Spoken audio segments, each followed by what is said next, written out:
Bienvenue dans le débat. L'Europe va-t-elle riposter face aux menaces de Donald Trump d'instaurer une surtaxe de 30% le 1er août? En tout cas, elle s'y prépare tout en relançant des négociations. Le commissaire au commerce, Maroš Šefčovič, assure qu'une nouvelle surtaxe pourrait mettre un terme, je cite, à tout commerce transatlantique et remettrait en cause les chaînes d'approvisionnement. Alors pour éviter un tel scénario, il faut négocier tout en préparant des mesures de rétorsion. Mais tous les pays européens ne sont pas sur la même longueur d'onde. La France et le Danemark sont partisans de ripostes dures, alors que l'Italie et l'Allemagne, plus dépendants des exportations aux États-Unis, sont plus prudents. Rome et Berlin soutiennent la ligne d'Ursula von der Leyen, présidente de la Commission. Friedrich Merz, le chancelier allemand, affirme vouloir utiliser les 2 semaines qui viennent pour trouver une solution, a-t-il dit. Maroš Šefčovič, donc le commissaire, doit se rendre à Washington une nouvelle fois cette semaine. Alors on va revenir sur cette lettre de Trump. Que veut finalement le président américain et quel serait l'impact économique d'une surtaxe de 30% sur les produits européens? L'Union européenne doit-elle riposter? Que prépare-t-elle? Un accord entre Washington et Bruxelles est-il finalement possible? Droit de douane, les Européens vont-ils riposter à Trump? On en débat avec mes invités. J'ai le plaisir d'avoir à mes côtés Philippe Trainard. Bonsoir. Bonsoir. Merci d'être là. Vous êtes économiste et membre du Cercle des économistes, professeur émérite au CNAM. Bienvenue. En face de vous, Elvire Fabry. Bonsoir. Bonsoir. Bienvenue, vous êtes chercheuse senior en géopolitique du commerce à l'Institut Jacques Delors. Nous avons par Teams Benjamin Correa, bonsoir à vous, professeur émérite de sciences économiques à l'Université Sorbonne Paris-Nord et membre des économistes atterrés. Bienvenue Benjamin Correa. Et puis également Philippe Chalmin qui est avec nous en distanciel, comme on dit, professeur d'histoire économique à l'Université Paris-Dauphine, président fondateur du Cyclope, auteur du journal de la dissolution, c'est aux éditions Economica. Avant de démarrer cette discussion, je voudrais revenir sur cette lettre de Trump datée du 11 juillet, c'était vendredi dernier. Il a annoncé dans cette lettre donc des surtaxes de 30% sur l'ensemble des produits européens, des surtaxes qui prendraient effet donc le 1er août. On fait un point en image avec Thibaut Francesquet.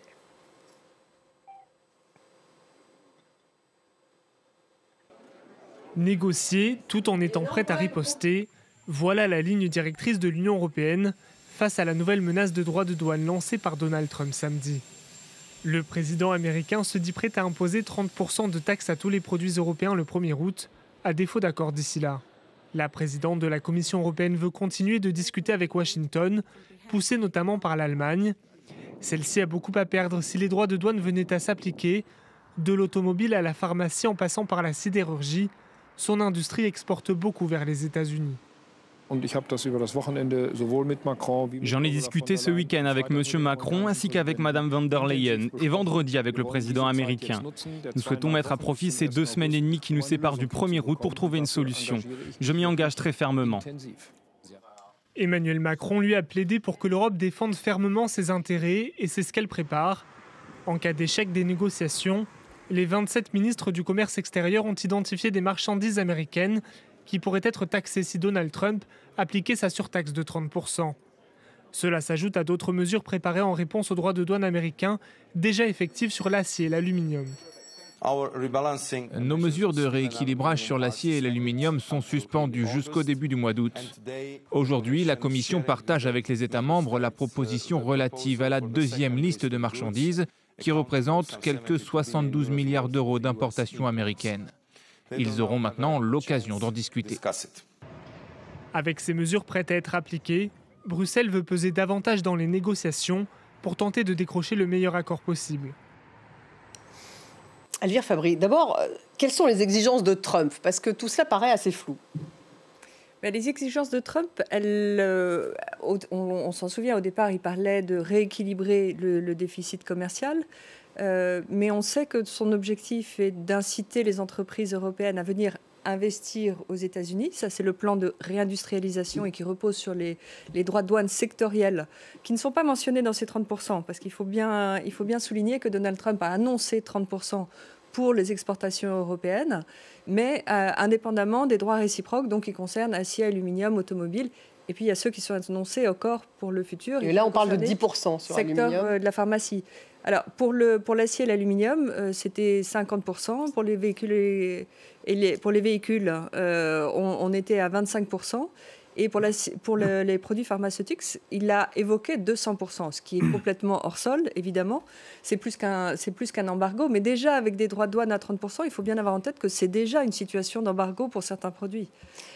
Et l'objectif de Donald Trump, au-delà de ces deux premiers objectifs, c'est de ouvrir plus d'accès pour les exportations américaines, enfin plus d'accès au marché européen.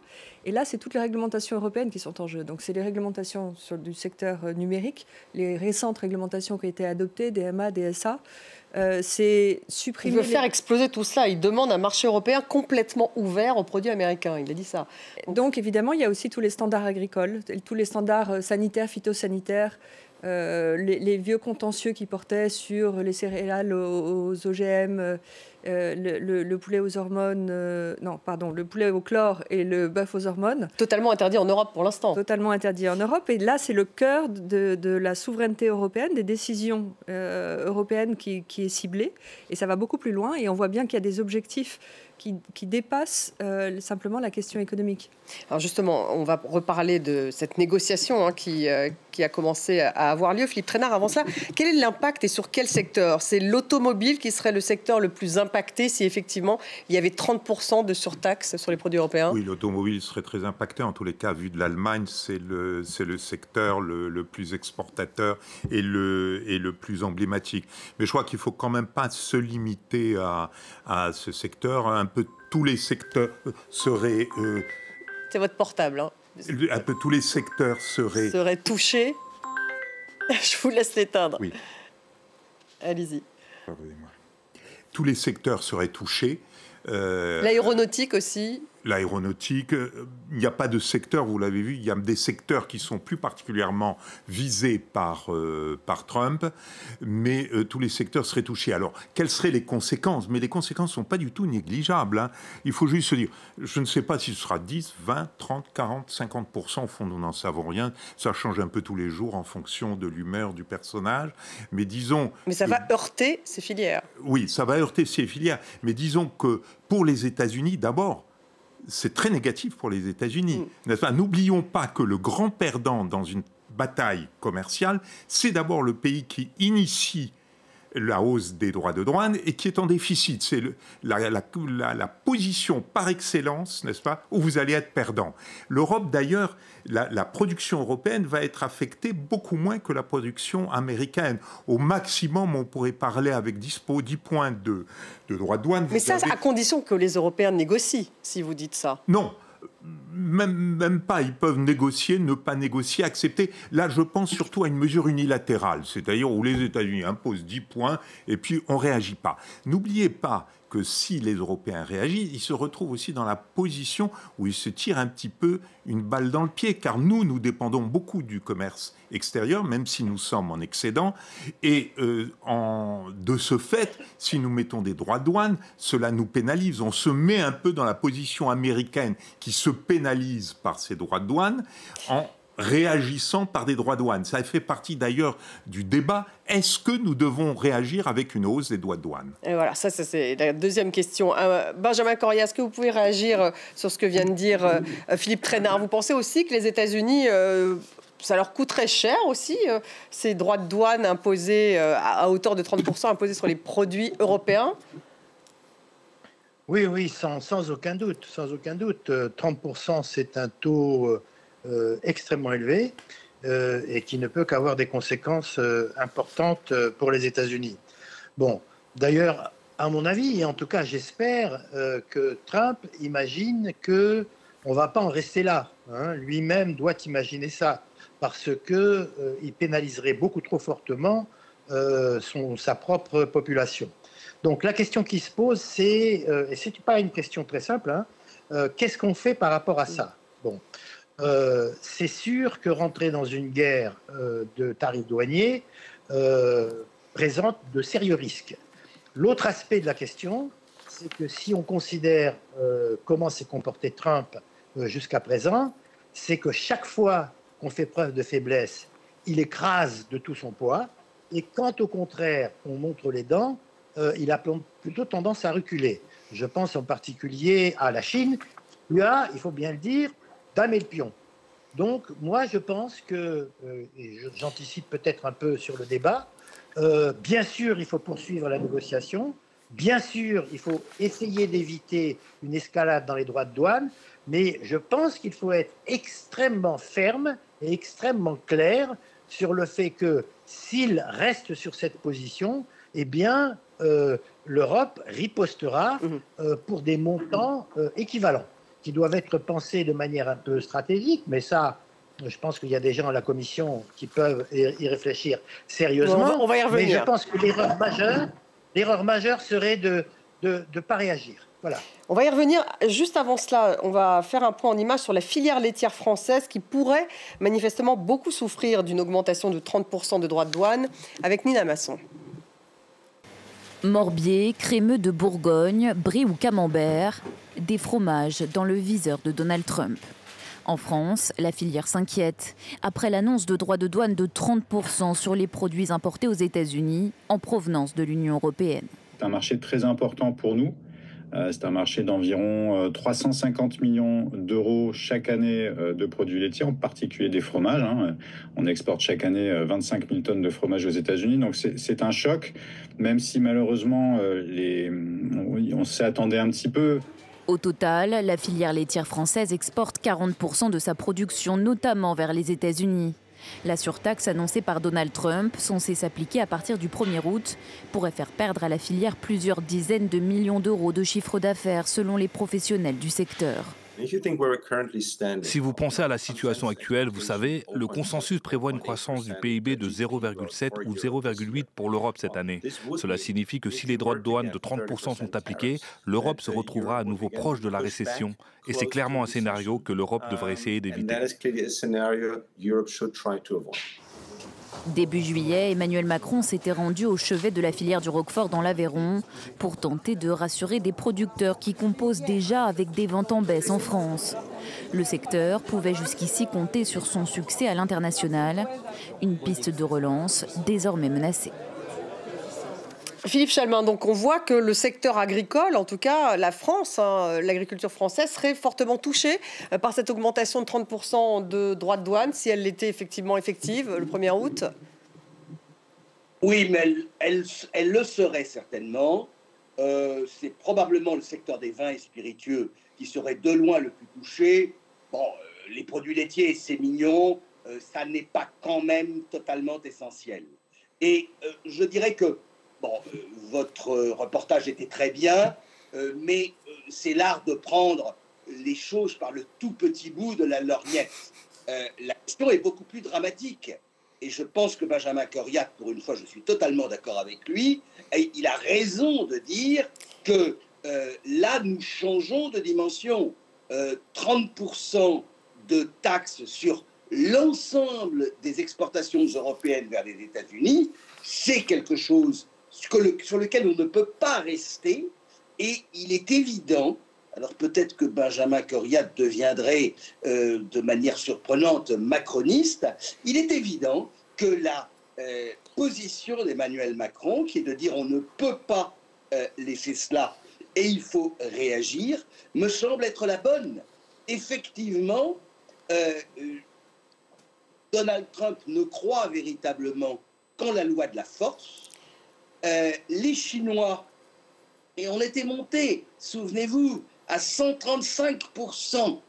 Aujourd'hui, ils sont à 30%. Et il n'y a même pas d'accord avec toute l'histoire du fentanyl. Les Chinois tiennent la dragée haute aux Américains. Les Vietnamiens, par contre, qui n'ont pas la même puissance de feu, ont été obligés de courber les chines. Mais l'Europe, c'est le principal marché de consommation au niveau mondial. C'est quand même autre chose.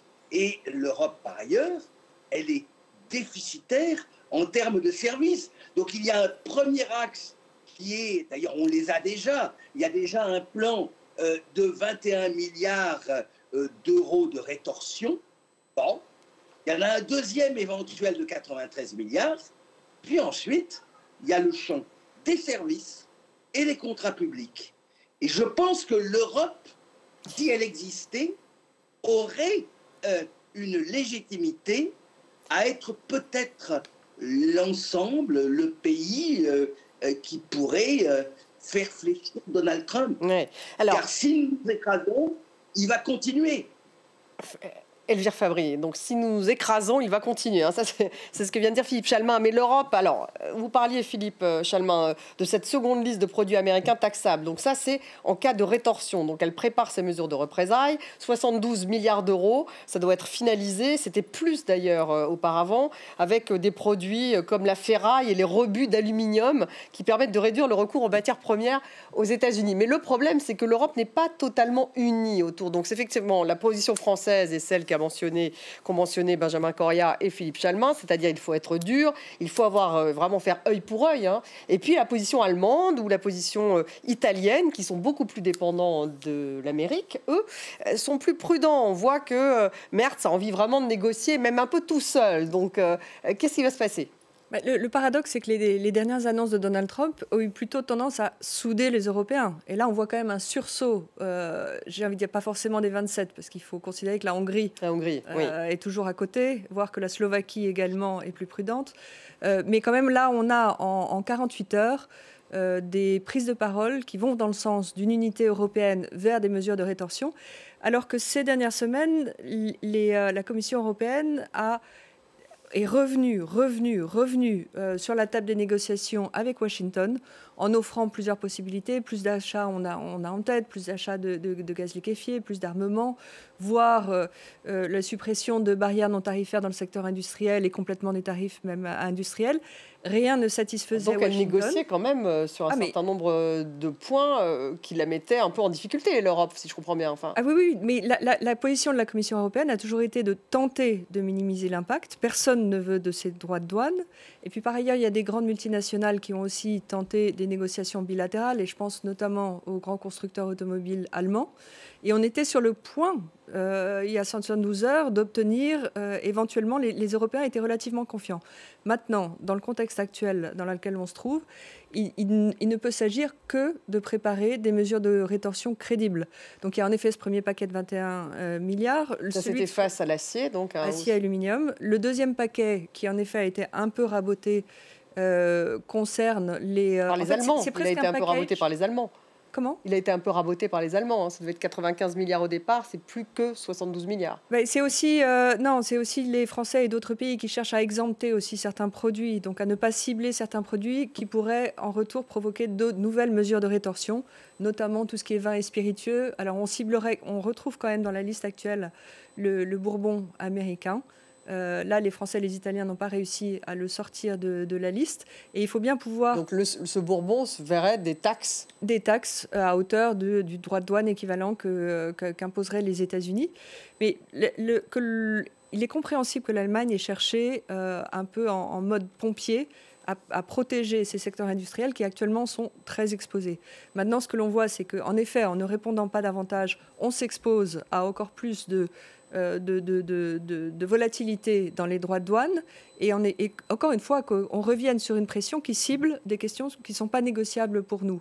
Donc il faut être crédible dans ces mesures de rétention et au-delà de ce paquet de 72 milliards, il reste l'instrument anti-coercition qui, lui, pourrait permettre d'appliquer des mesures beaucoup plus larges qui ciblent le secteur des services, qui ciblent l'accès de certaines entreprises au marché public européen. Donc là, ça veut dire vraiment un fossé entre les États-Unis et l'Europe, c'est avec ces mesures anti-coercition. Oui, mais on voit bien qu'il faut aussi faire tenir la dragée haute avec Trump et qu'il faut aussi le stopper. Alors, ce qui nous a beaucoup retenu jusqu'à présent, il faut le rappeler, c'est quand même le besoin que l'on a d'avoir des États-Unis qui soutiennent l'Ukraine. Et on voit bien que même avec les annonces qui ont été faites encore hier par Donald Trump, le nouveau soutien qu'il apporte à l'Ukraine est pour nous un enjeu encore plus pressant. Donc on a les mains liées dans cette réponse qu'on va apporter à Donald Trump. Mais aujourd'hui, les Européens sont quand même beaucoup plus unis. Et même si Merz joue le rôle du good cop, du bon policier, en disant on va quand même chercher encore à négocier d'ici le 1er août. La France, c'est le bad cop ? La France est le bad cop, mais il y a déjà un rapprochement franco-allemand qui se fait sur cette question pour plus de crédibilité, et on le verra dans un vote au Conseil dans les prochains jours. Philippe Trainard, vous êtes d'accord? Donc l'Europe montre un peu les muscles là face à... Non, montrer les muscles, je crois que c'est important comme position de principe, mais je crois qu'Elvira Fabry vient de citer un mot qui est très important, c'est Ukraine. L'Ukraine n'a rien à voir avec les négociations commerciales. En réalité, nous sommes dans un schéma où Trump, là, pour le coup, essaye d'imposer une négociation fragmentée, étant donné que l'accord qu'on va faire sur le commerce avec lui, si on en faisait un, de toute façon, sera remis en cause à peu près la semaine suivante ou le mois suivant par un défi sur tel produit, telle industrie, tel problème stratégique. Donc pour là, vous faites référence à ces volte-face, en fait. Voilà. Pour ma part, il ne peut y avoir que de stratégie globale. Le vrai problème, il est dans le lien que nous devons faire entre la stratégie commerciale, la stratégie géopolitique, la question de l'OTAN, la question de l'Ukraine et la question du Moyen-Orient. Il faudrait tout lier. Il faut reconnecter tout. Oui, parce que sinon, nous allons avoir des négociations à la fois, chaque fois, par petits bouts, et à chaque fois, Trump va dire « Ah ben, si vous n'êtes pas d'accord avec moi sur Israël ou sur l'Ukraine, à ce moment-là, c'est 100% de droits de douane. Donc on sera reparti à zéro. » Donc il faut dire qu'on veut une négociation globale. Toute négociation non globale n'est pas crédible. Philippe Chalmin, vous vouliez intervenir, vous êtes d'accord? Oui, je suis d'accord, mais vous devez tenir compte d'une chose, qui est la personnalité de Donald Trump. Vous savez qu'il y a quelques semaines encore, on disait à Washington, il y avait le syndrome du taco. Trump always chickens out. Et puis il a frappé l'Iran, donc le taco c'est fini, et le nouveau syndrome c'est nobody knows anything. Et c'est vrai que personne d'entre nous ne peut savoir ce qui se fera demain, sachant que dans la négo, il y a la négo avec l'Europe, mais n'oubliez pas qu'il a taxé, il menace le Brésil de 50%. Si Lula n'arrête pas de faire des petites chatouilles à Bolsonaro, il a menacé de 35% le Canada de Mark Carney, car Mark Carney, il sait lui aussi la manière forte, il a mis 30% sur le Mexique, donc je crois qu'il y a un moment où il faut être capable de s'arrêter. Nous avons devant nous quelqu'un qui a quand même un comportement irrationnel. Dans un domaine dont on n'a pas parlé, la semaine dernière, on avait 50% sur l'acier et l'aluminium. Sur l'acier, ça pouvait se comprendre. Sur l'aluminium, c'était limite. Il est en train de mettre 50% sur les importations américaines de cuivre, sachant que de toute manière, les États-Unis ont besoin d'importer la moitié du cuivre qu'ils consomment. Nous sommes dans l'absurdie et Donald Trump continue. Benjamin Correa, justement, une réaction là-dessus. Est-ce qu'il faut être plus global? Est-ce que cette riposte de 72 milliards d'euros, ça sera suffisant pour contrer Trump, pour se préparer à une négociation dure? Écoutez, moi ce que je pense, c'est que si on avait affaire à un partenaire rationnel et crédible, on pourrait tenter une négociation globale. Avec Trump, c'est perdu d'avance. C'est perdu d'avance. Sa parole ne vaut absolument rien. Bon, comment dire Chalmin disait tout à l'heure que il fallait que le Brésil cesse de chatouiller Bolsonaro. Mais pas du tout. Il y a une procédure judiciaire, constitutionnelle, et Trump veut l'interrompre en menaçant 50% des droits de douane sur le Brésil. Qu'est-ce que vous voulez négocier avec un personnage pareil? Je veux dire, il n'y a aucun accord possible. Oui, mais Benjamin Correa, il faut bien, c'est le président américain, donc il faut bien répondre. Non. Je dis, basé sur la négociation globale, c'est de la plaisanterie. C'est totalement impossible. D'une heure sur l'autre, on ne sait absolument pas ce qu'il va raconter. Donc, moi, je pense que pour le moment, il faut vraiment se concentrer sur la menace des 30% et lui faire entendre que ça ne passera pas et que s'il veut une escalade, il faut y être préparé. Et je suis sûr qu'à ce moment-là, on verra revenir le Trump chickens out. parce que, je veux dire, on a les 50%. Je veux dire, les droits de douane sont devenus pour Trump, passez-moi l'expression, des bonnes à tout faire. Mais vraiment des bonnes à tout faire. Pour le Brésil, il s'agit d'arrêter les poursuites parfaitement justifiées contre Bolsonaro. Pour le Mexique, il s'agit d'arrêter le fentanyl. Pour la Russie, puisque maintenant il y a des menaces même sur la Russie, il s'agit d'arrêter la guerre en Ukraine. C'est à peu près n'importe quoi, je veux dire. C'est à peu près n'importe quoi. Donc, je veux dire, soyons sérieux, concentrons-nous sur les aspects économiques qui relèvent de l'Union européenne et faisons clairement comprendre que le jeu sur les 30% ne passera pas. Oui. Sinon, il passera. Alors justement, Elvire Fabry, parce que le diable est toujours dans les détails, hein. On parle de négociations globales, de rapports de force, mais alors les Américains manifestement adorent, je reviens sur ce que j'ai lu sur cette question, la ferraille et les rebuts d'aluminium qui permettent donc aux États-Unis de réduire le recours aux matières premières, c'est bien cela. Et donc en fait l'Union européenne ciblerait des taxes sur cette ferraille et sur ces rebuts d'aluminium, et ça pourrait ne pas satisfaire Trump au point qu'il pourrait négocier sur d'autres choses. Oui, non, là, je pense que c'est peut-être c'est trop sectoriel. Secteur, oui, c'est un petit peu sectoriel parce que l'Union européenne... Qu'est-ce qui ferait le plus mal aux États-Unis ? En l'occurrence, déjà, en haut de la liste des 72 milliards, on retrouve 11 milliards sur tous les technologies aéronautiques, tous des composants. Là-dessus, on est bon. Les technologies, les Européens. En fait, les chaînes de valeur d'un côté et de l'autre de Boeing et d'Airbus utilisent aussi des composants venant des États-Unis ou venant de l'Union européenne. Donc on est interdépendants, mais Boeing n'est pas dans une bonne situation actuellement et serait fortement pénalisé par ses droits de douane, comme on le serait, encore une fois, de manière réciproque si Donald Trump cible toutes les technologies aéronautiques. Mais en fait, les relations transatlantiques sont constituées d'échanges relativement similaires. Ce ne sont pas les mêmes produits, mais on retrouve l'aéronautique, on retrouve les voitures, les produits chimiques, la pharmacie. Et c'est là où cette interdépendance va nous faire mal, mais nous permet aussi de pénaliser les entreprises américaines.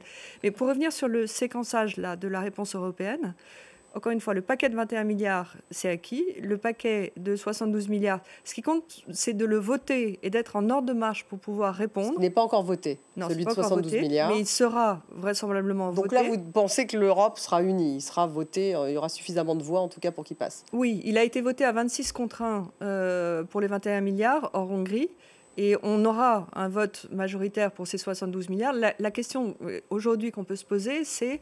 Est-ce que l'on commence à actionner l'instrument anti-coercition pour éventuellement être prêt à l'utiliser ? Et est-ce qu'on est prêt éventuellement est-ce qu'on sera crédible ? Donc cet instrument-là, expliqué en 2 mots, c'est encore une étape au-dessus. C'est l'instrument que j'évoquais tout à l'heure qui permet vraiment de taper beaucoup plus large encore, au-delà des biens, les biens importés des États-Unis et que l'on pourrait taxer. Ça pourrait toucher les services, ça pourrait restreindre en fait l'accès au marché européen. Sur les marchés publics, suspendre des licences d'exploitation, ça permet de taper très large et de manière simultanée. Donc c'est vraiment conçu comme étant un bazooka, un outil de dissuasion.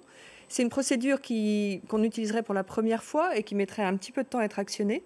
Donc se mettre encore une fois en ordre de bataille pour être en mesure de répondre le plus fortement possible, c'est d'abord l'enjeu des Européens, c'est travailler à cette unité. Et vous pensez que cette unité, elle sera... Je reste quand même convaincu qu'il faut un peu élargir l'horizon. Parce que là, on se met dans une bataille où, au fond, on est un peu agressé par Trump et on essaie de réagir et on ne voit pas comment déstabiliser Trump parce que rien de tout ce que nous proposons là déstabilise Trump. Je pense qu'il faut le déstabiliser. Donc une réponse comme celle-là ne le déstabilise pas. Ce ne sera pas suffisant. Parce qu'il y a réfléchi. C'est pour ça que je pense. D'abord, une négociation globale le déstabiliserait puisqu'il pensait que c'était la négociation globale, c'était de son côté, pas du nôtre. Deuxièmement, je prends un exemple parce que Philippe Chalmin a très bien cité la question du cuivre. Si on augmente le prix du cuivre, c'est-à-dire pas les États-Unis, c'est au lieu de laisser les États-Unis taxer une importation de cuivre, on dit, ben non, c'est le pays exportateur qui se met à taxer l'exportation du cuivre vers les États-Unis. À ce moment-là, vous commencez à faire très mal aux États-Unis. Et les Européens pourraient aussi réfléchir, par exemple, à taxer les exportations sensibles vers les États-Unis. Donc lesquels alors là, non, mais on est dans guerre commerciale. La guerre commerciale, tous les moyens sont bons.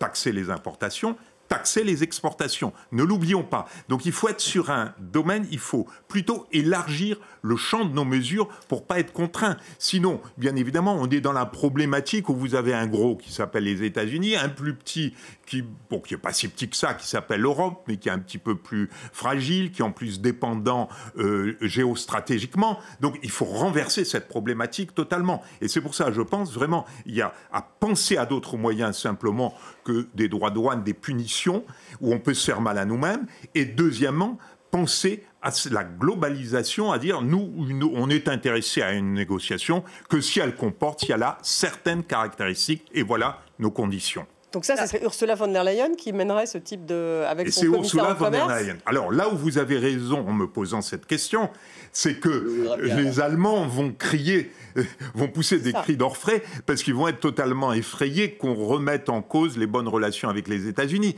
Naturellement, la stratégie allemande, c'est une stratégie perdante, à tous les coups. Elvire. Il ne faut pas oublier qu'en plus de la vulnérabilité que l'on a avec le besoin d'avoir les États-Unis qui continuent à soutenir l'Ukraine, on en a une autre qui sont les importations de gaz liquéfié qui viennent des États-Unis, qui aujourd'hui nous tiennent l'économie européenne à bout de bras parce qu'il a fallu se substituer au gaz et pétrole russe. Et qu'on a besoin même d'importer plus de GNL. Et que ce que l'on craint justement, c'est éventuellement que Trump ait l'idée d'augmenter encore le prix du GNL, qui est déjà très cher pour les entreprises européennes. Et dans l'accord qui a été suggéré d'importer plus de GNL, il y a aussi l'idée de pouvoir éventuellement sécuriser cet approvisionnement, qui ne suspende pas du jour au lendemain des licences d'exportation, alors que les entreprises américaines ont besoin d'exporter, et il veut absolument soutenir ce secteur. Mais on est quand même vulnérable sur ce secteur-là. Et si on commençait à jouer... Mais nous avons tous des vulnérabilités, ça, il faut bien le reconnaître. Je vous donne la parole ensuite, Philippe Chalmin. Mais il faut jouer sur les vulnérabilités et frapper l'ennemi là où ça fait mal, pas là où ça ne fait pas mal. Philippe Chalmin, vous vouliez réagir. Oui, ça fait mal. Où est-ce que ça fait mal? Où est-ce que ça fait le plus mal? Non, alors, sur l'affaire du GNL, je suis totalement en contradiction avec vous, chère madame. Les États-Unis ont besoin d'exporter du GNL. Et ce ne sont pas eux qui fabriquent le prix du GNL. Le prix du GNL, il est fabriqué par, d'une part, l'importance des importations asiatiques et celle de l'Europe. Mais les États-Unis aujourd'hui, qui sont lancés dans un énorme programme de construction de terminaux de liquéfaction et donc d'exportation de GNL, aujourd'hui, ils le bâtissent pour un débouché majeur, qui est le débouché européen. Donc, à la limite, c'est presque les Européens qui, sur ce dossier-là, sont dans une bonne position. Alors, s'ils sont dans une... Pardonnez-moi, Philippe Chalmin, mais s'ils sont dans une position de dépendance que venait de décrire Elvire Fabry, en quoi sont-ils dans une bonne position, puisqu'ils sont dépendants des États-Unis sur le GNL? Les États-Unis sont dépendants de l'Europe dans, je dirais, si du jour au lendemain, dans leur débouché, l'Europe disait, on peut importer du GNL, on peut importer du GNL du Qatar, c'est un marché mondial. Et là, à la limite, l'odeur du GNL, elle peut venir des États-Unis, il peut venir du Qatar. Il y a des projets actuellement au Mozambique avec Total, par exemple. Donc, de ce côté-là, je ne suis pas inquiet. Moi, ce qui m'inquiète beaucoup plus, et je reviens à la négociation et à la position Europe-États-Unis, c'est que côté États-Unis, il y a une personne qui décide, il a ses négociateurs, mais à la fin du jour, c'est lui qui décide. En Europe, ce n'est pas le cas. En Europe, alors soyons honnêtes, nous avons un obscur commissaire slovaque qui a découvert son job il y a à peine un an. Vous n'êtes pas gentil avec lui, hein? Ben non, mais écoutez, Elvire Fabry dit non. C'est pas les grands commissaires que l'on a eus par le passé sur ce dossier-là. Et en plus, on a l'impression qu'Ursula von der Leyen bon, elle ne s'est pas du tout impliquée. Et je trouve que le signal même de dire que les 21 milliards qui avaient été décidés sur l'affaire acier-aluminium, que ce soit repoussé encore au 1er août, je suis désolé, c'est encore un signe de faiblesse. Alors là où Trump est bon, c'est qu'il sent bien qu'en face de lui, il n'a pas un décideur, il n'a pas Xi Jinping en face de lui. Oui, bien sûr. Il a les 27 petits nains européens. Vous répondez, Elvire Fabry. Ensuite, je vous donnerai la parole, Benjamin Corria. Juste une rapide réaction sur le rôle de la Commission européenne. Au-delà du commissaire européen, qui est le politique, vous avez une direction générale du commerce qui est en ordre de bataille depuis des mois, qui a une extrême expertise sur le sujet et qui est en train, si elle a séquencé l'application même du premier paquet, 21 milliards, pour aller avec le second, c'est qu'on ne veut pas courir derrière les mesures de Donald Trump et être dans une logique d'ajustement progressif. Il s'agit d'être crédible et de pouvoir frapper plus fort. Et en fonction des menaces de Donald Trump, on amasse, je dirais, un bazooka de plus en plus important. Benjamin Corria, votre position là-dessus. L'Europe, elle sort le bazooka, elle en est capable, elle est suffisamment puissante face aux États-Unis. J'ai plusieurs remarques. D'abord, c'est pas seulement une question de compétence de la Commission, c'est aussi une question évidemment de volonté politique et de la manière dont les choses sont conduites. Alors, quelle que soit la compétence, il faut bien constater que le report des menaces s'est traduit de la part de Trump par une nouvelle initiative absolument énorme de cette menace de 30%. Donc, pour le moment, la manière dont les choses sont conduites laisse, c'est le moins qu'on puisse dire, beaucoup à désirer. Alors, la compétence, on peut en parler, mais pour le moment, on n'en voit pas beaucoup les effets. Ça, c'est mon premier point. Et parce qu'elle est divisée ?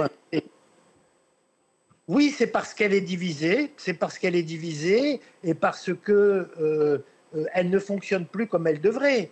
Et que la présidente de la Commission, depuis longtemps déjà, joue solo, a constitué une commission à sa main, en évacuant un certain nombre de gens, parmi lesquels, comme vous le savez, un commissaire qui s'était spécialement bien comporté à propos du numérique, etc. Donc, mon deuxième point, c'est justement ça. Le point faible des États-Unis, je partage l'avis de Pierre Chalmin sur le GNL. Les États-Unis ont plus besoin d'en vendre que nous d'en acheter. Bon, mais je pense que le point faible, c'est le numérique. Parce que la grande nouveauté du Trumpisme, deuxième version, c'est qu'il a réuni autour de lui les barons et les empereurs de la tech. Si on attaque sur la tech, et on a tous les instruments pour ça, il s'agit d'ailleurs simplement d'appliquer nos règles concernant la privacité, la non-influence, la modération, etc. Et on attaque de ce point de vue assez durement les revenus de la tech. Et je pense que ça va avoir certaines répercussions dans la coalition autour de Trump. Enfin, mon troisième point, parce qu'il ne faut pas sous-estimer ça, mon troisième point, c'est qu'il n'y a pas que les États-Unis dans la vie. Ça veut dire qu'il y a la Chine, il y a l'Asie du Sud-Est, il y a l'Amérique latine. Et c'est le moment où jamais d'œuvrer à la diversification de nos flux d'échange, aussi bien pour les imports que pour les exports. Alors, certes, ça ne peut pas tout faire, parce qu'il y a des choses qui sont spécifiquement des échanges entre les États-Unis et l'Europe, notamment dans la high-tech. Mais ça laisse ouvert une grande série de produits. Et si ces flux sont ouverts, des flux Europe-Asie, Europe-Amérique latine, à des niveaux plus élevés, je pense qu'aux États-Unis, on va réagir sérieusement. Oui. Voilà, on n'est pas dépourvu. On n'est pas dépourvu. Philippe Trainard, vous avez un peu moins parlé, donc je vous donne la parole. Diversifier les accords commerciaux, c'est ce que vient de mentionner Benjamin Corria. Il y a Bon, d'abord, il y a la question du Mercosur, parce que là, ça revient évidemment sur la table, alors que la France, on sait qu'elle est... La France y est opposée. Il faut faire preuve d'innovation et d'aller dans ce sens, dans le sens de cet accord. Donc d'approuver le Mercosur, ce qui n'était pas du tout le cas. Il faut avoir des alliés, quand même, dans le monde. Hein. Oui, mais le Mercosur, en France, on a bien vu que les agriculteurs étaient dans la rue. Ça passe pas bien, mais à force de vouloir mener des guerres précorolines avec des intérêts microscopiques que l'on veut défendre, sans voir qu'il faut avoir des alliés et qu'au total, on a tout à y gagner, on risque de perdre des batailles. Et je suis d'accord avec Benjamin Correa, je crois qu'il faut considérer aussi la Chine.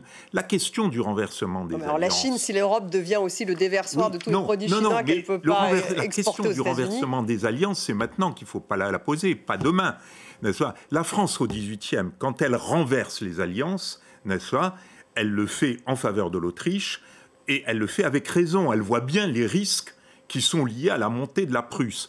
Et je pense qu'aujourd'hui, nous devons voir qu'il y a à rebalancer, non point de faire ce que disait Villepin, un monde multipolaire, mais à rebalancer, non point un monde totalement multipolaire, mais un monde où il y a plus de grandes puissances et où on agit avec d'autres États. Et la Chine est une carte qu'il faut jouer contre les États-Unis. Oui, alors jouer la Chine contre les États-Unis, ça est compliqué, Elvire Fabry. Politiquement.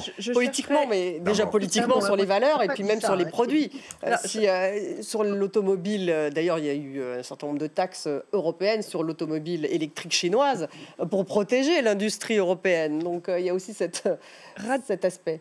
Ratifier l'accord avec le Mercosur, aujourd'hui, c'est vraiment une nécessité. L'accord politique qui vient d'être trouvé avec l'Indonésie, ça rentre aussi dans cette logique de diversification. Et il y a plusieurs autres négociations qui sont en cours avec les pays d'Asie du Sud-Est. Et là, entre les pays de l'ASEAN et l'Union européenne, il faut qu'il y ait véritablement un rapprochement parce qu'on défend aussi un commerce basé sur des règles. On défend des standards. On va dans le même sens. Et en effet, là, il y a des revirements d'alliances qui sont importants. Maintenant, la Chine, c'est plus compliqué. Oui. La Chine, c'est plus compliqué. Et on est à quelques jours d'un sommet UE-Chine. Avec des contentieux qui s'accumulent, on a besoin de travailler avec la Chine. Et la Chine est devenue tellement innovante aujourd'hui que l'on a besoin même de renverser le narratif et d'obtenir... Mais attention de ne pas être naïf, c'est ça. Ah non, mais on n'est plus du tout naïf vis-à-vis de la Chine. On a des dépendances excessives à réduire. On voit qu'il y a des risques quand même de déversement de surcapacité qui arrivent sur le marché européen et qui arrivent à des prix tellement écrasés. Électrique, et pas seulement. Et la Commission, exactement, et la Commission est en train de multiplier les enquêtes anti-dumping, anti-subvention, et en train de signaler à la Chine que c'est pas parce qu'elle a une consommation très basse et que le marché américain se ferme qu'elle doit se reporter complètement sur le marché européen. Et encore une fois, ce qui est à l'agenda aujourd'hui, c'est de conditionner les investissements chinois dans l'Union européenne pour obtenir aussi des transferts de technologie. Qu'il n'y ait pas des stratégies de contournement, notamment des droits de douane sur les véhicules électriques. Alors, Donc il faut être dur avec la Chine et en même temps négocier sur un certain nombre d'aspects pour compenser oui, et ce que l'on voit, c'est qu'on est dans un scénario de double dérisking vis-à-vis, aujourd'hui, pas simplement de la Chine, mais des États-Unis, et ce qui pousse avant tout à se concentrer sur un enjeu de renforcement du marché unique européen, approfondissement. C'est-à-dire qu'on a encore beaucoup de barrières entre les États membres européens qu'il faut faire sauter, des barrières non tarifaires, et qui soutiendraient les entreprises européennes et iraient dans le sens d'un écosystème plus attractif. C'est le rapport Draghi, faire un marché unique, un marché financier unique. Voilà. On n'a plus le temps. Oui, Elvira a tout à fait raison sur ce point-là, mais attention. Bien sûr, s'ouvrir à la Chine, renverser les alliances, ce n'est pas dans n'importe quelle condition, par définition. Mais il s'agit de donner des signaux politiques extrêmement forts que nous ne sommes pas seuls face aux États-Unis. Merci. Or, aujourd'hui, les signaux politiques que nous envoyons, c'est que nous sommes seuls, divisés en 27, face aux États-Unis, ce qui n'est pas tout à fait une situation idéale. Merci Philippe Trainard, Elvire Fabry. Merci Benjamin Correa, Philippe Chalmin. Merci à vous tous de nous avoir suivis. Vous retrouvez cette émission sur les réseaux sociaux, également en podcast. Et je vous dis à demain.